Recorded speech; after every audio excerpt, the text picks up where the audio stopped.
The biggest names in Rugby League are gathering at Headingley this evening to raise money and awareness of brain health within the sport. The Rugby League Cares Brain Health Fund offers support and education and also helps current and former players with issues caused by neurodegenerative illnesses such as dementia and Alzheimer's.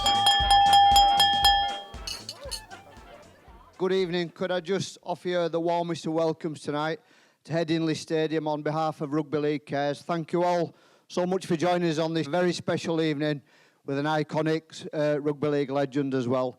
The turnout tonight, it kind of says it all. Just have a look around. We cannot thank you enough for coming supporting the newly launched Brain Health Fund. Could you just give yourselves a massive round of applause for being here? Thank you. Because the culture in which I was brought up in, it was that if you stay down after a head knock, you're showing weakness, but everything that I've learned since then about, even when it comes down to being the most productive version of yourself on the field, what's best for the team, what's best for your own personal success and the team's success, it means looking after your brain. That is the most important muscle that we have in the body. If that doesn't fire properly, the body doesn't. That's the key message that I think a lot of the players get now. They get that message that actually when we're at our 100% up here, the rest will follow. When we're at 50%, that's when the injuries come. And that is when it's the darkest time for players.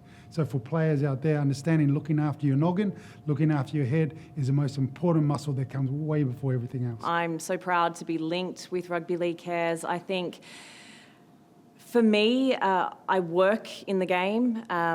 It's my livelihood, but also as a mother, I have a lot of people that ask me, would I like my children to play the game? With a fund like this, I think to have that knowledge, to have that support, 100%, I have no issues at all with it.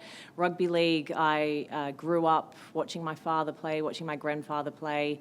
It's always been a huge part of my life, and I think in this later day, we know the risks, we know what's at stake, but to have a fund like that in the background, supporting players and offering that kind of help is huge. Right, guys, I'm sure you'll raise a roof at this point. We're just about to welcome him into the room. It is the time we've all been waiting for. And I'm doing it to music as well, by the sounds of things as well. So will you please welcome not only one of the greatest, most decorated rugby league players of all time, he's also the most inspirational and humble person that anyone could meet. Will you please raise a room for the one and only Kevin Sinfield OBE.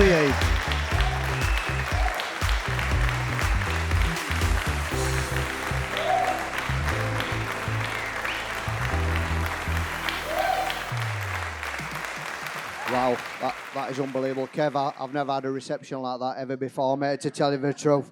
That is some reception, Kev. I can't imagine how you must feel when you walk into that. It's like coming home for you, this.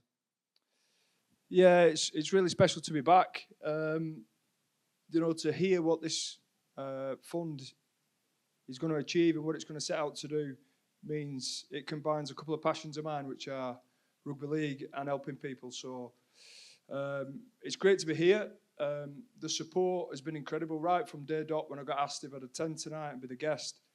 I was really humbled by it. I think to be here at the forefront of something that the sport is doing to help past, current and future players is really, really important for our sport. And if you follow my journey, you understand that a couple of years ago, I moved across to the dark side, as people call it. But I think I was quickly, I was really keen to stay and have an involvement in rugby league because it's given me everything I've got. So when Rugby League Cares asked me to be a trustee, it was really important to me. And I know Chris has just mentioned that welfare side is really important to myself. I think having been a captain for some time and understanding the trials and tribulations that players go through and have an understanding of that and actually being in a position where I can try and help. I will share with you, I got my own brain scanned at the start of June.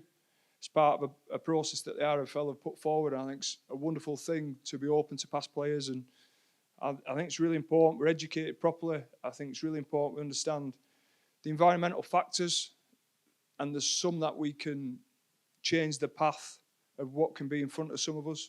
I think it's really important. So to be involved here tonight, I'm really, really happy, delighted. Once again, I see support's been incredible. to see some of the names I've just seen out there, like massively humbled to see the good and great of our wonderful sport here tonight.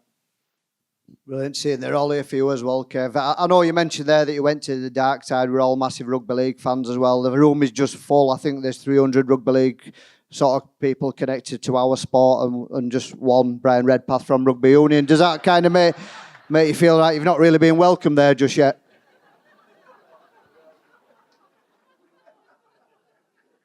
I'm sure we'll get into this later on. And I'm sure Ellery will be able to vouch for me when we talk about rugby union, but rugby lads are rugby lads and rugby girls are rugby girls. And the great thing I've found is that actually the people are exactly the same. They might have a little bit more money than us, but actually they want to help and they care about each other, and that's what rugby does. I've not seen another sport environment that can create what rugby does for teams, for people who are part of those teams.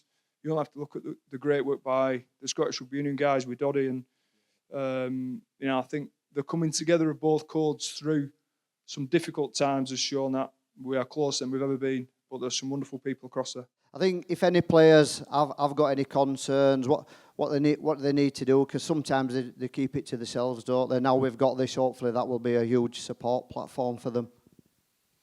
Yeah, I think the education now is better than it's ever been, and we've got to keep moving that forward and moving with the times, and through the vast amount of research that's going on now, we need to make sure our education is updated as quickly as possible. So for any players moving forward, your medical teams now are brilliant and they have a great understanding of the brain and how we move the game forward. And so first protocol would obviously be speak to somebody, speak to your medical team, speak to current players, speak to past players, speak to parents, speak to family. The biggest thing is you have to open your mouth, you have to communicate, and that stigma that was once there about being the tough guy who got whacked and was able to get up, yeah, that'll always be a part of rugby because that's what people do when they play rugby. We've got to understand, we've got to look after our heads because we only get one of them. And we've got to make some smart decisions. We've got to help people make smart decisions, and that's by opening some ways so that people can talk and get things off their chest and ask questions they need to ask. Absolutely, thanks, Kev, as well. I'm probably bring this section to a close. I'll be getting you up a little bit later on, but I'm pretty hungry, to be honest, so I'll probably just speak to you a little bit later on. But just want to say, just so good to see your old Rhinos teammates over there as well. That must put a lump in your throat. Just the memories and that camaraderie that you've always had, just seeing them must be amazing. Yeah, they're all great guys, and I was very fortunate that I played among some players who were some of the best the club had ever produced. The vast majority came through the system as well. So to see him here tonight, and then also, I know you mentioned it, Pete, but there's also another team in here who have helped with the stuff we've done for Rob, and they're just as special as well. Absolutely, Kev, as well. We'll speak about them a little bit later on tonight. Kev, you deserve that hero's welcome. I know you hate all that, but you certainly do. What a pleasure to have him here tonight. I'll be speaking to him later. Just put your hands together one more time for Kev Sinfield.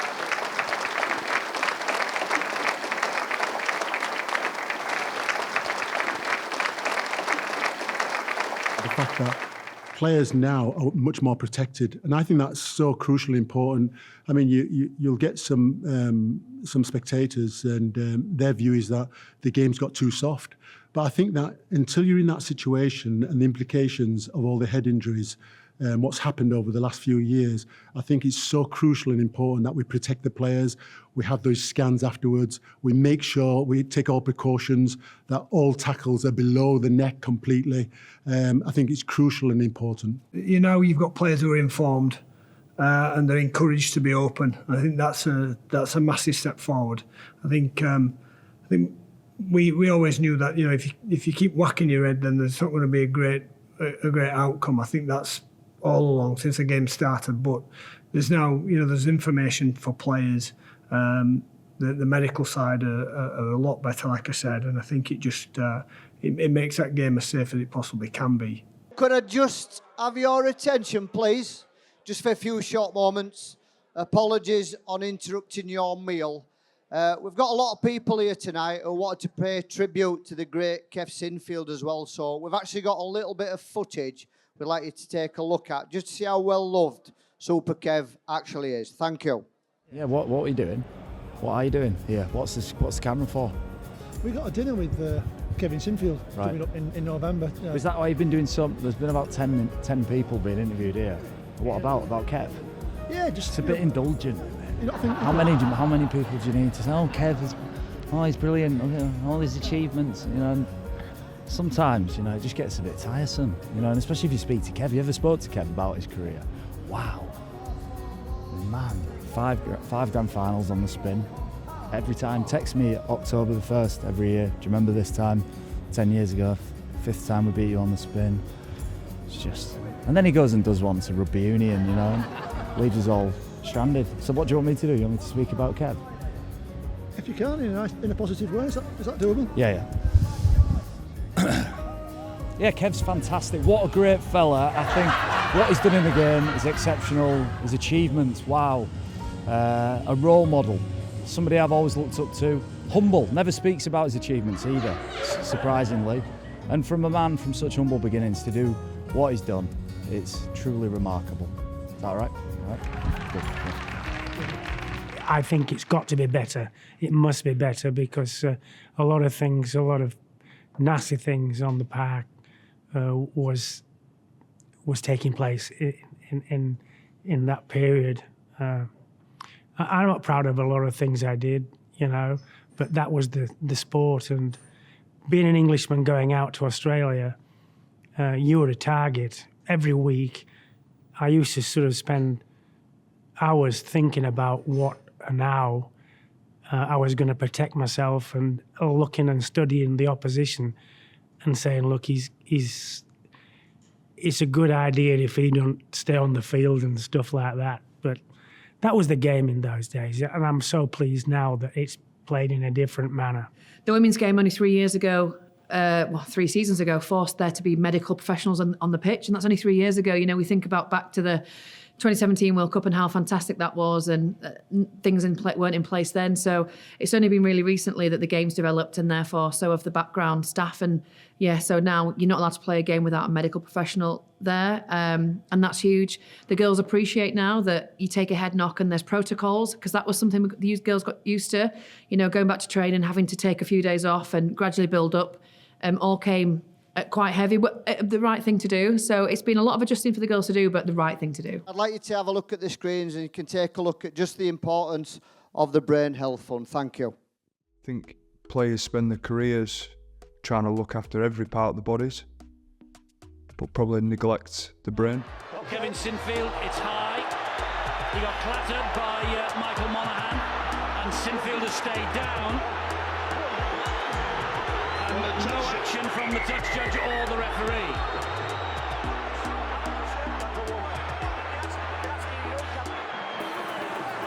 Oh, that's a head clash.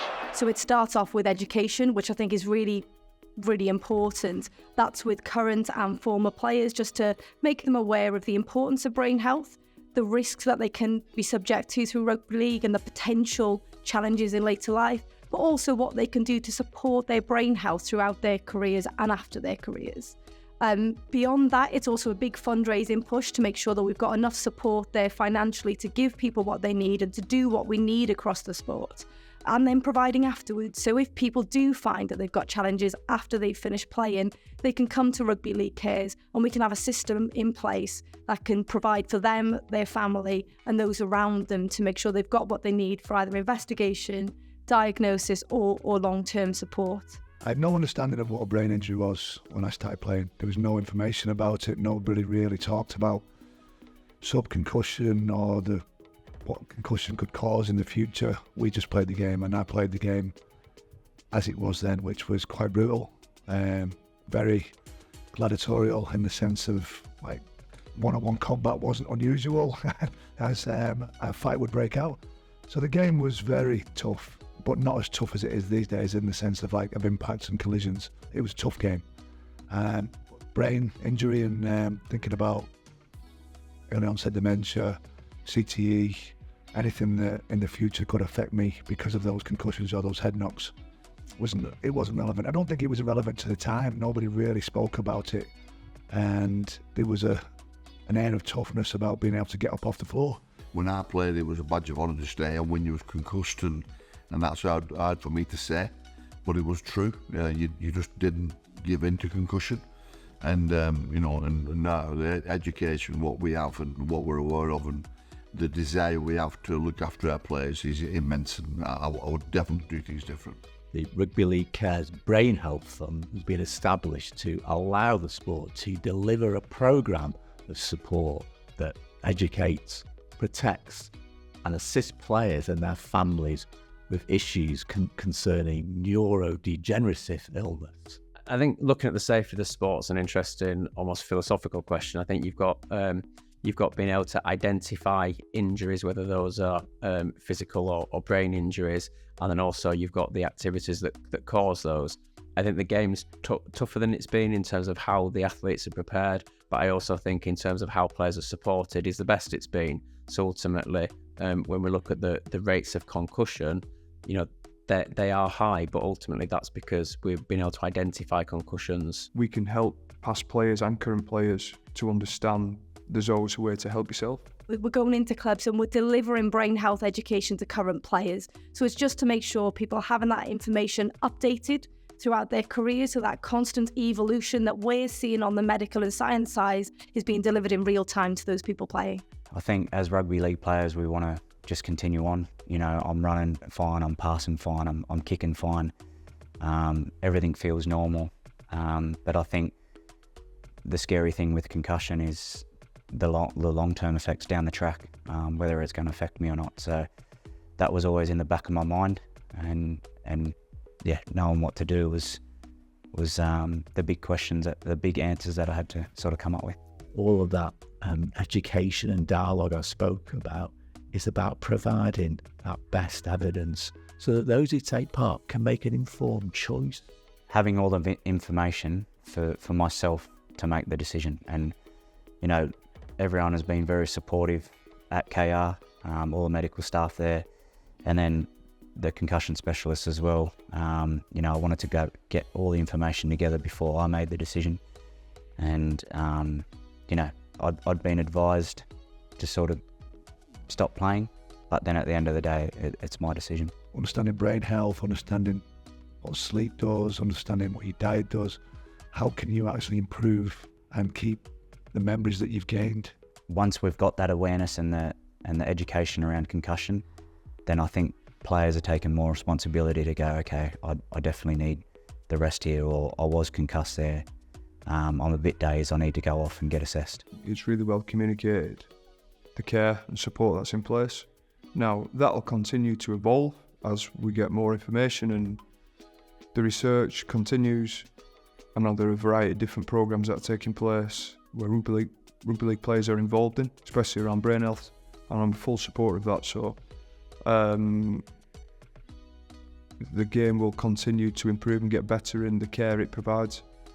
So for young people who are thinking about getting involved, for parents, I think that's for them to make their own mind on whether the balance works for them. But what I would say is the game is safer than it's ever been to play, and as long as we keep moving forward with that, trying to find ways of making it safer, then I think a world without contact sport, a world without rugby is a place that misses out on so many wonderful things, and team sport gives you values and morals that you struggle to find in many other workplaces. And you know, even if you play rugby as a hobby or for sport or recreation,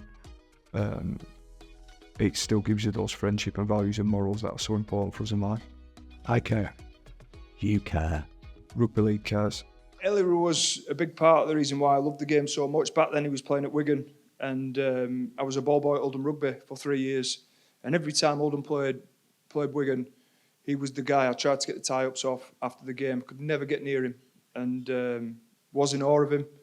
And Ellery came and signed for Leeds, and it was a big reason. I was telling him before, it was a big reason why I came here. The other reason was my mum and dad loved the feel of the place. It wasn't a gut feeling I had. It was my mum and dad fell in love with it, and for me, it was Ellery was playing here. So I think if you were part of my generation, you looked up to Ellery, and he was the king. For everybody else who watched Ellery, he was the king, and he was the best. So to be here with him tonight is wonderful. but no, I'm delighted to say he's a friend. I want to invite him up to the stage as well. Can you put your hands together for the one and only Ellery Hanley? Would you come up, Ellery, if you don't mind?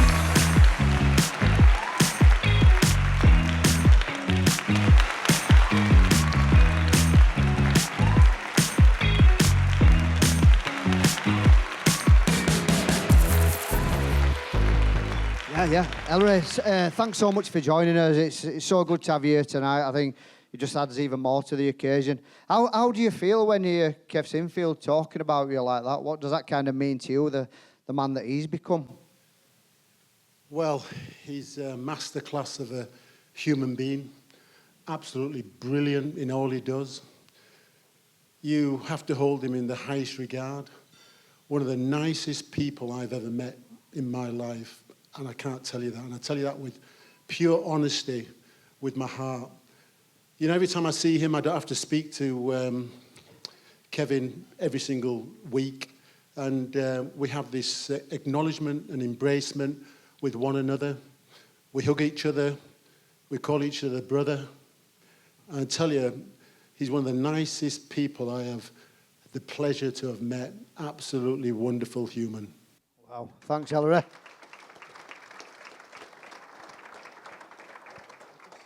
Listening to Ellery speak then, and I glanced to my right and I seen Kev kind of almost like shaking with emotion. I can see quite clearly that you're not able to speak at this moment, so I'm just going to ask you, how are you feeling when you hear this Ellery say that? I want to break you tonight, Kev. Are you serious? Yeah, I can't imagine how much listening to a hero like that. That's pretty special, mate. Yeah, it is blown away. I think from the minute I turned up tonight and I saw the listed names, the people who were supporting us, there's sponsors who've supported us the last 4 years in the runs, there's guys who've sponsored the club for a number of years. There's so many friends in the room, there's past players. I looked at the ex-Lions table and I saw some of the names on there, Steady and Malcolm, Paul Dixon, and to name a few, and you're looking round at the names and I'm like, it's a pretty special night this. I know we're raising money for the Brain Fund and to give this a real boost to start off with, but there's some wonderful people in the room who've got a great deal of respect, and to be here with the King and him say words like that is pretty special. There's someone who can't be here tonight and he's probably regarded as Kev's best mate, Jamie Jones Buchanan. He's actually done a little video, so I'm just going to ask you to look at the screens and listen to these nice words from his great friend Jamie Jones Buchanan, another Rhinos legend. Good evening, Jamie Jones Buchanan here. I'm really sorry that I can't be at an evening with Kevin Sinfield at my home venue as well, Headingley Stadium, for this charity fundraising event. It's a massively important issue, and it's something that I certainly want to get behind as well, and I'm sure Kev does, which is why he's there, and I've been charged with almost an impossible task of telling some funny stories about Kev that's not going to make his halo fall off, but at the same time give you a bit of an insight into Kev away from the immaculate personality, professional sportsman or ex-professional sportsman that he's always been known to be. In fact, when Harold Cares approached me and says, "Can you come and tell us a few stories about Kev? He can't be like that, like the guy he is on the camera all day, 24/7. And I said, "No, actually, that's pretty much Kev. But yeah, what about when he's with his mates and when he's with his family and he's letting his hair down?" I went, "Yeah, that's Kev. They're his values, his behaviours. That's why he's the immaculate leader, professional that he is, the trailblazer, the guy that's influenced me more than any other human being. Somebody who's been a role model, somebody I've tried to model a lot of my own values and behaviours on, because his values, behaviours and principles are at the key of what he stands for. And actually, there are some stories that make me giggle anyway, that I could tell you, that I think highlighted from a really young age who Kevin Sinfield was and why he was going to be an immense leader. Now, he was amazing from being 12 years old. We used to play Yorkshire, Lancashire. We always used to have a bit of a rivalry, cross-Pennine rivalry. And but we both signed for Leeds, not at the same time. Kev was there way before me.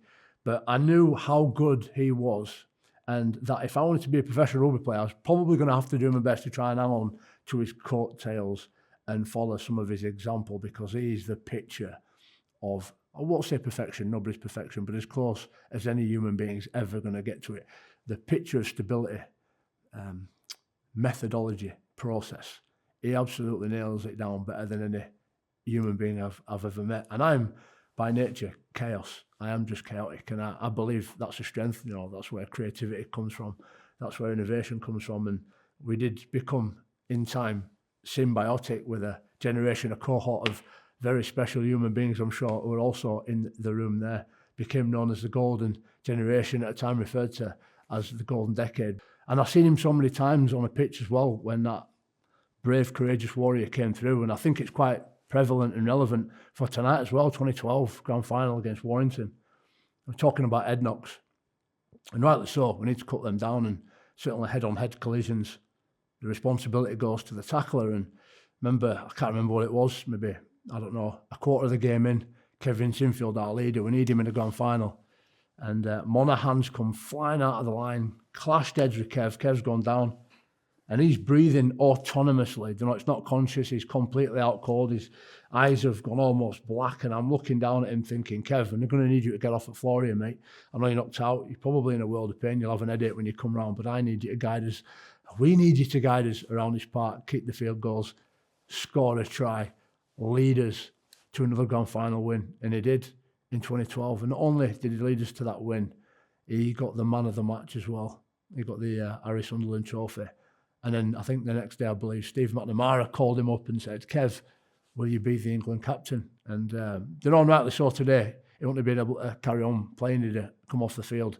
And he would have been given an head test and not been allowed to return. But in that context, in that moment, Kev showed that bravery, that trailblazer that he is. You know, the guy that's been awarded an MBE and then upgraded it to an OBE, the guy that's had a golden boot, the guy who's led the golden generation, one of the most iconic teams to 8 grand finals, you know, all these Challenge Cups, World Club Challenges. He's captained his country. He's been on BBC Sports Personality of the Year. And he jokes in his own bestseller that he wrote himself, and not only did he write it himself, but he did the audio book, I think, in one afternoon, having been asked by Audible if he could spare 3 days for the messianic leader. Did it in one afternoon.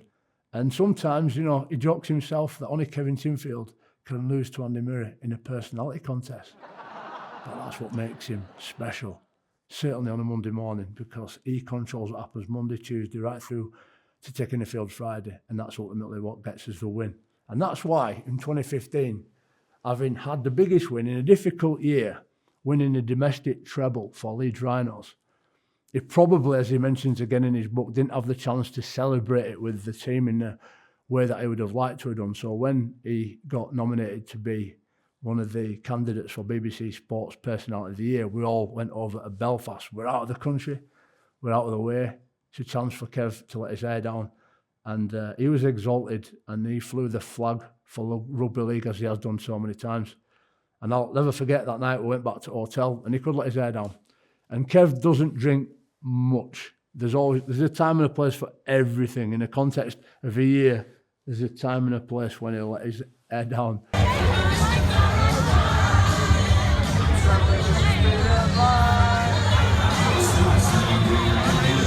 And when he does, you know, because everybody will be quite unassuming, you'll be out of the way, you'll certainly be out of public view. And all of a sudden, you know, Kev's had a few, because when he starts to go to his head, he likes to throw things. So he'd be sat down nice and quiet, and there'll be an aerial bunch, collective, a critical mass of Bombay mix flying through the air. And it'll end up landing in your eyeballs and burning you. And you think, what the? And then an ice cube will come flying over, and he's sat in a corner laughing his head off as it bounces and pings off everybody else's head. So we've gone to this hotel, Hilton Hotel, the big Hilton Hotel in Belfast. Massive Christmas tree approaching Christmas, big baubles on it. And I won't say it was Kevin Sinfield, by the way. I'm not going to say it was Kev, because this vertical tree ended up horizontal. And it might have been me, being the angelic figure that he is. I might have tried to put him on top of the tree, I don't know. Anyway, it ended up horizontal. And this foyer full of professional sports people from all kinds of disciplines turned into almost a snowball fight with these giant baubles and absolute chaos. And I'm in my bliss. I'm in the dream. Love this character. And that's when he lets his hair down and you're all laughing our heads off. some really massive memories. But the biggest part of it, I think, where Kev really shines in his leadership is that love of benevolence. Now, love's a verb. It's what you do for people. It's not an emotion. I think the doing is the root and the emotion is the fruit. But as you all know, what he's done for our comrade and brother in Rob Burrow has just blown away, transcended rugby league, it's transcended sport, and it's encapsulated the hearts and minds of a nation and many nations. And I think it's the greatest example of who Kev is and what he's become, this icon that he is here today. In doing what he's done for Rob, pledging to raise, I think, £77,000, which was an immense amount of money in rugby league terms. And he's inspired and raised well over 60 million through 3 events. And that's who he is. That's Kev. That's why we all love him. That's why he's the inspiring guy that I've always followed into battle, always have, always will. He's got a few more cheeky stories. I'm not going to tell you though. I'll let him tell you if he wants to do. So we love you to bits, mate. Thank you for what you're doing tonight. Thank you for what you do all the time, leaving that vapor trail of influence. I'll let you and the rest of the boys in the room tell the stories that you want to share. But in the meantime, if I'm all right, I'll see you pretty soon. The reason why I'm not there is I've had an operation. These braces haven't been there as a glamour item. They've been there because I've just had my face taken apart and put back together. So, God willing, I survived it, and in a few weeks' time, I'll be able to come and see you all. But in the meantime, keep smiling. All the very best. God bless. Yeah, he's a great guy. We played against each other for a long, long time as kids. And then we were thrown in the same team in the academy. So we've been through some good times together and some difficult ones. And he's a brilliant man. We are very, very different, but I think that's why it works. He's a very, very special man. And I don't know how you're feeling right now. Do you feel like throwing some Bombay mix around, maybe diving on a Christmas tree? I thought you was a bit more sensible than that, Kev. It's good to see you've got a bit of a wild side away from here. Yeah, I think that night in particular at Spotty was pretty special. Like Jamie said, I didn't get a chance really to celebrate the treble properly, or as I would have liked. And it meant we got one more chance to do it over in Belfast, and it was a little bit different. And I know Sally Richardson's here tonight, who kindly donated the Wimbledon tickets. The Christmas tree did come down. Allegedly, it was me, but it wasn't. You just stopped talking. She's just took them Wimbledon tickets back. No, there's been some brilliant times with the lads, and the great thing about rugby is you can go on journeys and you can have nights out and you can go on tour and you can do what you do after games and actually look after each other, and that's always been the case. And that crew who are here, which probably spells, I don't know, 19 years I ended up playing. Loved every single one of them I played alongside, and there's some rogues in there, there's some idiots in there, there's some clowns, but actually they made the dressing room what they were, which was fun to go to work every day. Absolutely. You mentioned some idiots and clowns, so I might as well get them on stage now while you just pointed them out there as well. Some of your former teammates, absolute legends, all of them as well. I'm going to ask them to come to the stage. I've not teed them up. I hope they don't mind. So can you put your hands together, please, for Keith Senior, for Matt Diskin, Francis Cummins, Richie Mathers, and Gaz Ellis, if you will.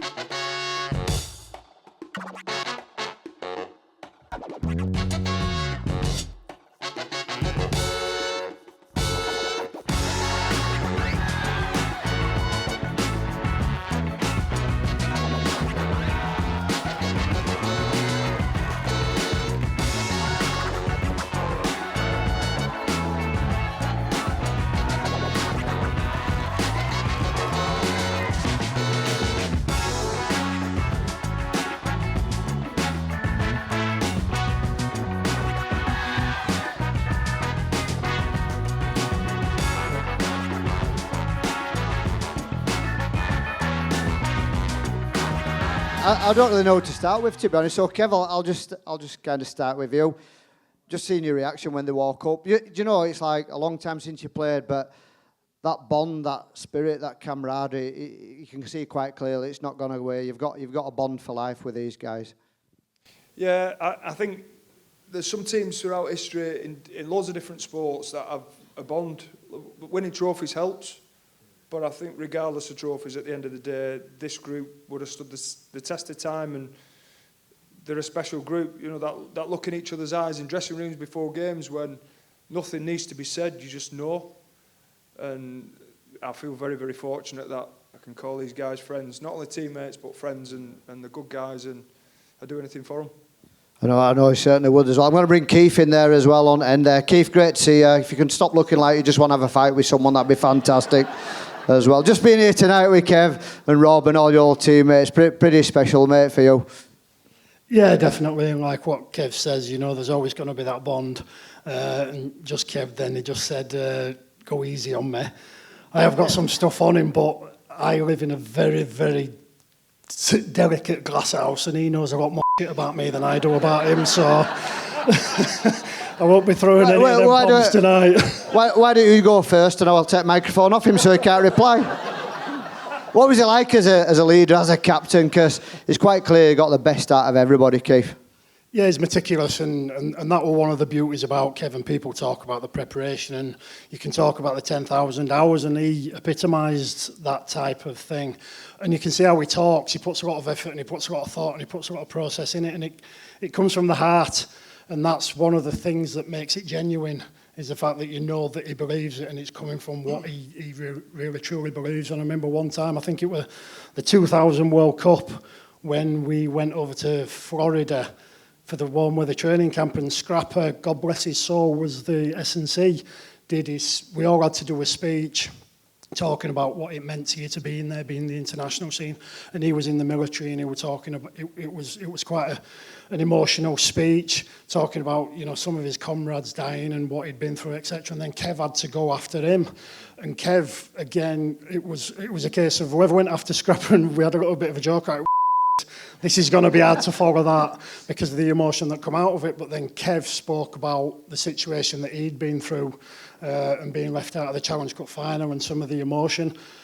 And he just nailed it, and you knew that it was heartfelt, and it made the occasion really, really emotive.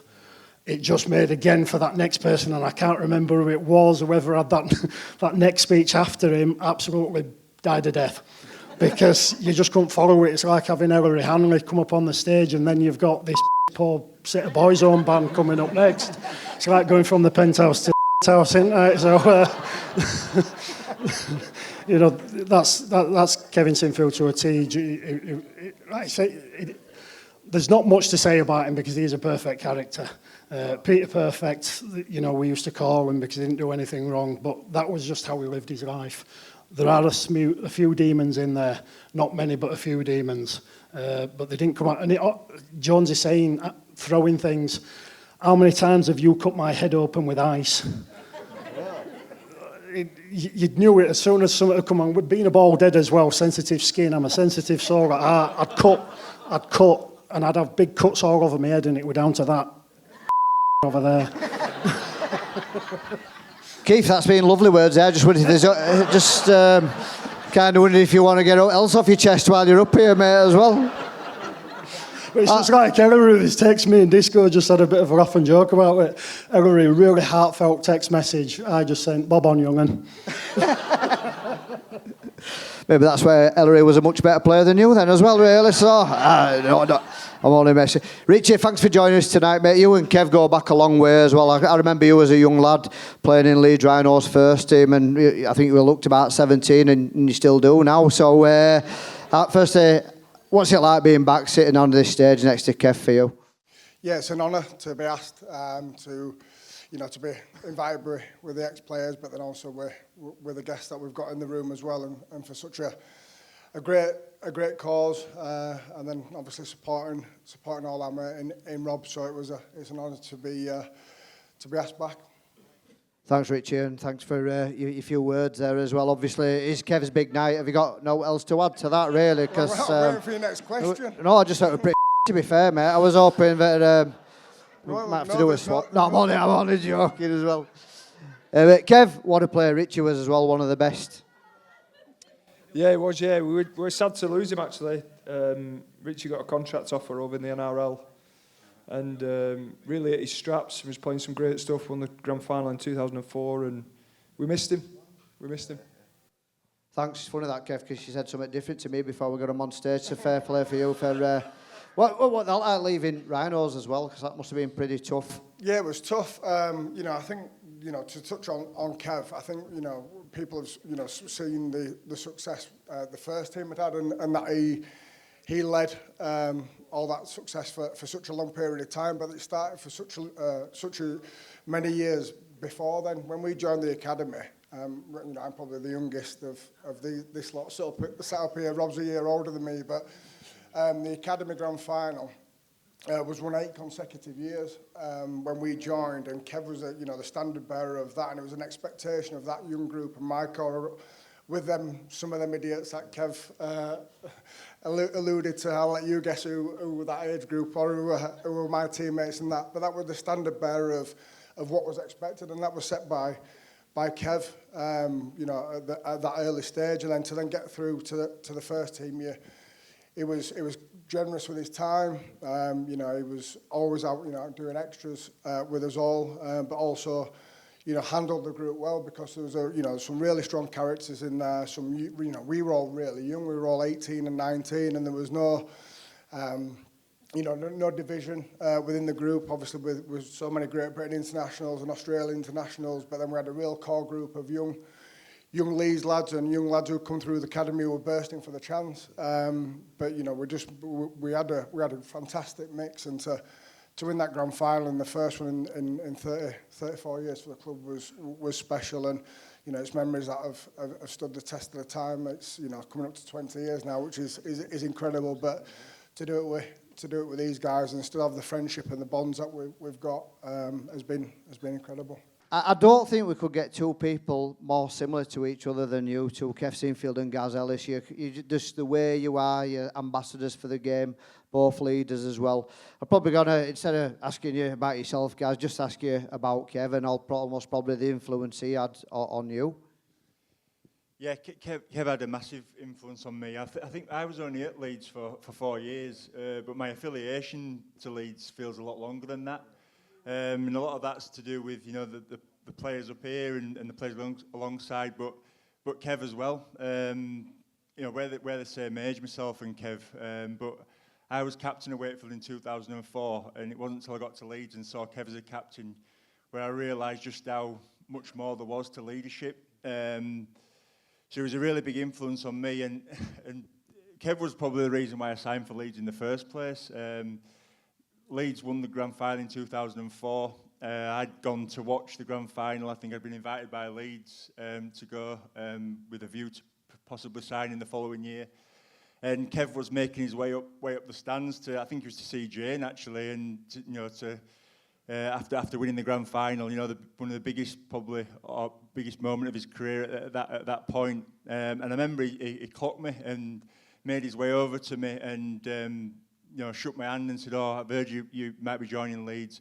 It's a great club, as you've seen, and let's catch up at the cup. Let's catch up." And I remember thinking, what a thing to do when you've just won the grand final, to come and speak to someone, say hello to someone.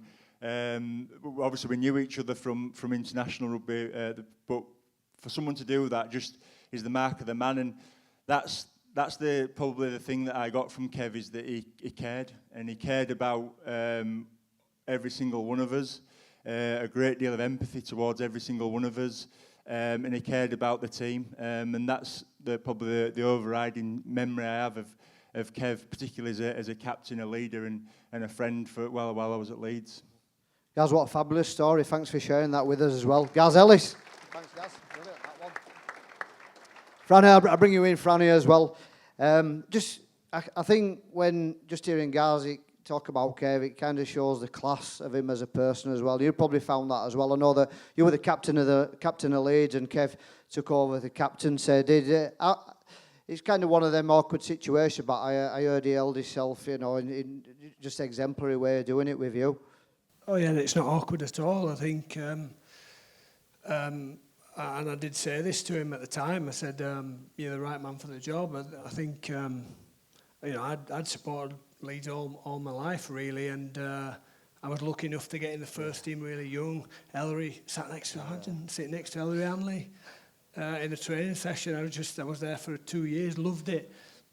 I got to Wembley very, very lucky, but it wasn't until we started to achieve, and Kev was obviously one of the main things, the reasons why we did it. It was the changing of the guard. The game had started to change, and I think Kev was the one who really just lived it. You know, we most of the squad lived it a little bit and enjoyed other bits, but Kev didn't. He lived his life, and I think it's the honesty. But it's not only that. I think Ellery spoke about it as well.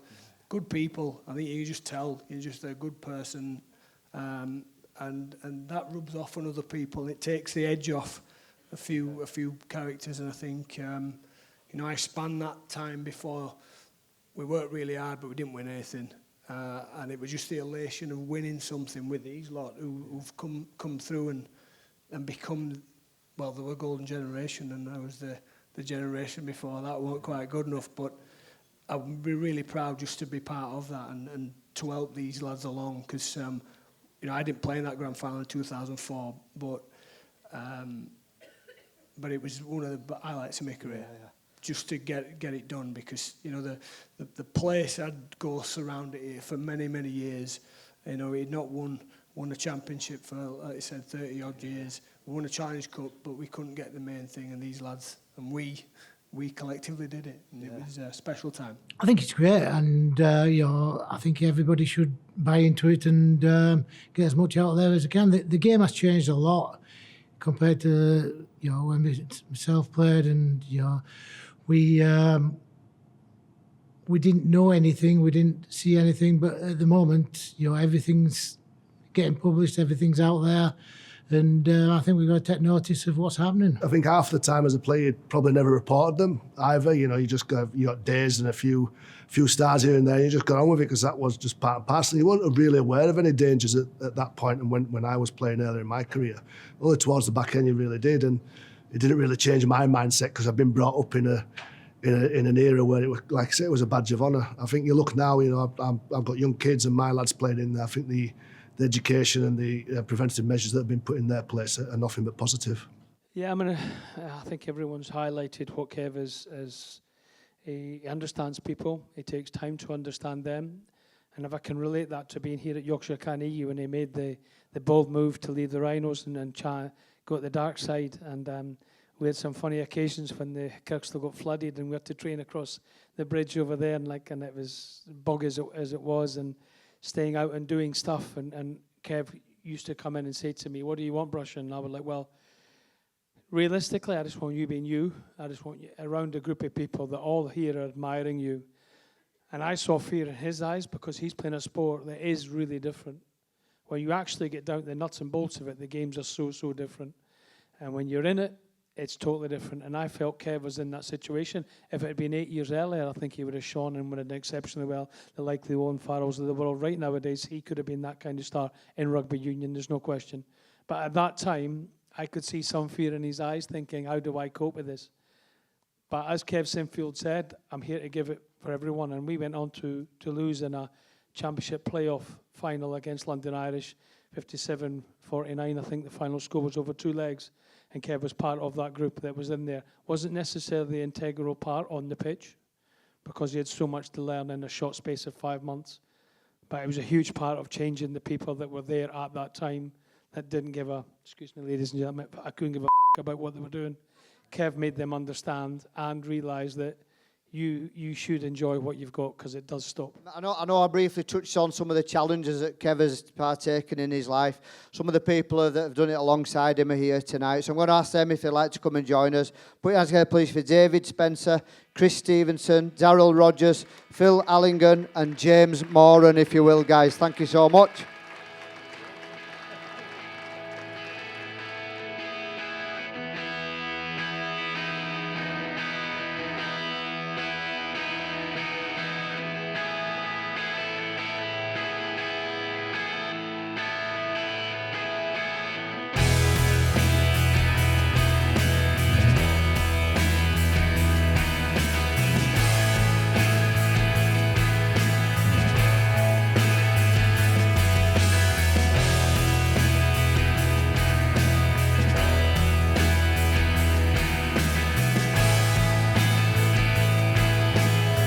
Kevin, I'll probably get you to speak about these guys. They're all probably nervous coming up on stage, but you've seen your old teammates come up, your Leeds Rhinos teammates, and just watching your reaction there, this is almost kind of a similar thing. These are like your new teammates, aren't they? Yeah, very much so. Do you know, they're a great group of guys. There's a few more in the room actually who've not been mentioned, but Gemma's here. Gemma Phillips, who saw on has been our doctor the last couple of years, has been a huge part of what we've done. Phil Daly, head of comms immediately, Leeds Rhinos, has been absolutely brilliant. Gemma Bonner, who you mentioned at the start, has ran with us. Can't we get them all on just for a photograph at least? Can you all come on stage as well? Come on, you deserve to be up here as well.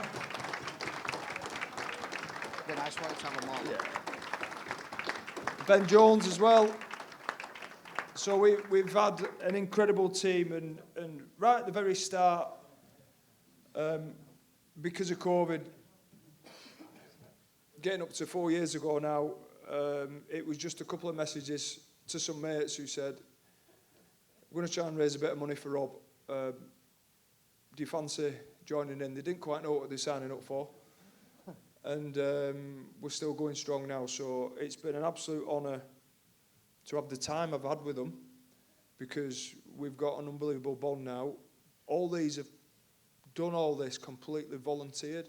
They've put their hands in their pockets to pay for cars, to drive all the way across the country, to put in hotels, to pay for meals, to actually get there and want to be part of something.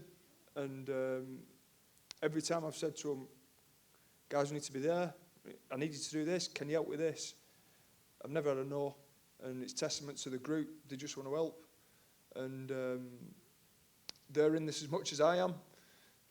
Some of them now are getting a little bit older, as we all are, and are creaking a bit, but we'll go as long as we can, and we'll keep going at it. Thanks, Kev. I'm going to ask you guys, why did you do it, and what did you get out of it? Because you must, I'll be honest with you, some of the challenges you've done, you must have a screw loose. You're taking your body to places that is just unheard of. I suppose, why do we do it? We have our inspiration in Rob and Lindsay and the M&D community and the Band of Brothers, and we have an amazing leader in Kev, and you can see the team. So yeah, that's why we do it. And keep on doing what you do. We're so proud to have you up here. You can actually hear a pin drop. Just regarding the challenges, I don't know if anyone's got any experiences that they want to share, just how tough it's actually been at times. I'm sure you've had to take yourself to places that you never thought you'd take yourself to. Anyone? You've all gone right quiet on me, haven't you, as well? Yeah, just to... Are you going? Eh? Are you going to me? You go. You go. You go. Just to reiterate David's point, when Kev asks you to do something, it's when, not yes or no. We'll just do it. And I think that's testament to him as a leader, that when he tells you to run, you run. When he tells you to stop, you carry on running, just to make sure that you're in front of him. So it's been tough, but we've done it for the same cause, because we're friends and we're doing it for a mate. Yeah, it's been great. It really has. We've had some fun. We don't have any rules when we've been in camp. We've been staying in hotels, and this one that's coming up in just over 2 weeks is a fair amount of logistics that Phil has done a great job with behind the scenes. But getting 18 people out of bed at 5 o'clock in the morning to get on a start line to run 40 miles at 7 in the morning is easier said than done, because this is not a Kipchoge sub-2-hour marathon event. This is not a fun run either, but it's bang smack in the middle, so we go and have a good time, but we've got to get the job done, which means you can do what you want with your spare time, but whatever time we're up in the morning, you're there and you're good to go. You might have had a few beers, no problem, but you're on the start line, you're ready to run, and they're a brilliant team, and we've got a real mix of personalities and characters. We get some people who come and join us for different sections. We get sponsors who come and join us who've been... Without the sponsors, the support, and you know, we wouldn't have got any of this off the ground. But I give an example. Those who've sponsored in previous years, I sent a text out, and within 4 hours, we got 185 grand of people wanting to back us. So it's pretty special. It's just incredible, Kev, as well. I'm going to ask you, what's the hardest point you've been through? I'll think about your rugby career, the 2015, the treble. You won that. It was an incredible game, 22-20 against Wigan. You played that game with a broken hand. You've played games with broken cheekbones. I feel pathetic. I once pulled out of a second team game for Illingworth with a verruca. It was quite a bad one. It was on my big toe, actually. But what's the hardest moment in all those amazing challenges that you've done? Because you have really pushed your body through its limits at times. What's the kind of lowest point where you thought, I can't go on with this? The toughest moment was not actually part of the challenges or part of my playing career. It was preparing for the first one we did, and it was the first time I'd run back-to-back marathons. So by that stage, I probably ran 4 or 5, but you spaced out the like 6 months between. And you do London, then you do Yorkshire Marathon, and you have time to build up and get ready. And it was before the first one. Decided to do a 3 and 3. So it was 3 marathons in 3 days. And backing up day 2 was probably the darkest I've ever been. Yeah, running deepest, darkest Saddleworth in the cold and wet in November, is tough. And I think being able to dig in and get through those 3, you just get so much confidence from being able to get through. And the group train incredibly hard. Nobody sees when these 2 in particular who run alongside me are up at silly o'clock doing what they do in the cold and wet. We get asked quite a bit why we don't do it in the summer, but we actually think doing it in the cold and wet looks harder. And people are a bit more generous, so we feel we've got a bit of a sweet spot in the calendar. It's worked really well for us. That time of year when the Christmas lights are coming out and people seem a bit more generous because it's coming up to Christmas, and people have had a few more drinks because it's coming up to Christmas, and hopefully we get supported again this time. Kev, you will definitely get supported this time as well. I've just got a little story that I want to say in front of you all as well, because I watched a lot of you do this.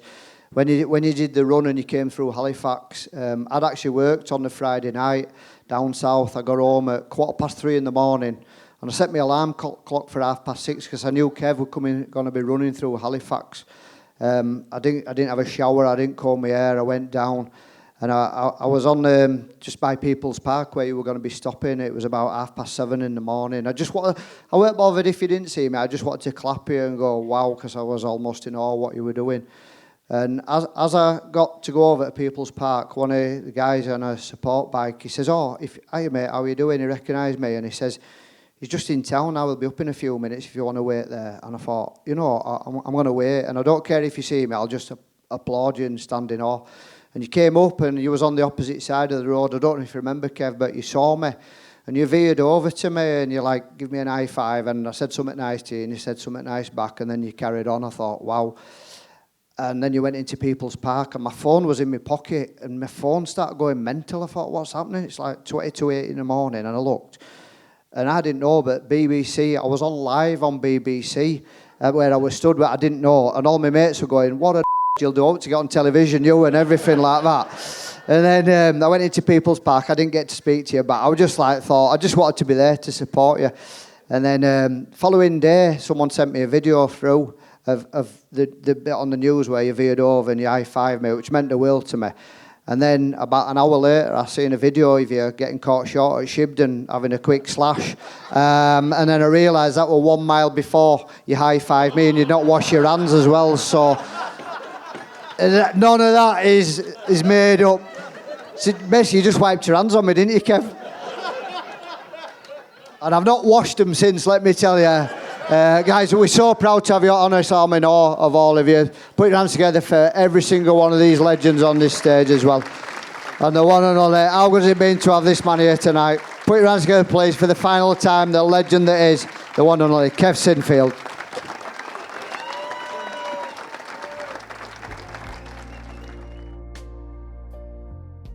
Brunel funds a fantastic new initiative from Rugby League Cares to help former and present players. This sort of stuff wasn't around when I was still playing, so it's a fantastic concept and I'd urge everyone to get involved. One great thing about Rugby League is in time of need, we all come together, but we can't do this without your support. In the words of Kevin Sinfield, it's important that people support this because we need your cash. Without the cash, the research can't be funded, and obviously these are life-changing situations that are happening to former players and potentially some of the current players when they retire. So the more cash that we can get, the more knowledge we can raise and the more education we can get out there around brain injuries.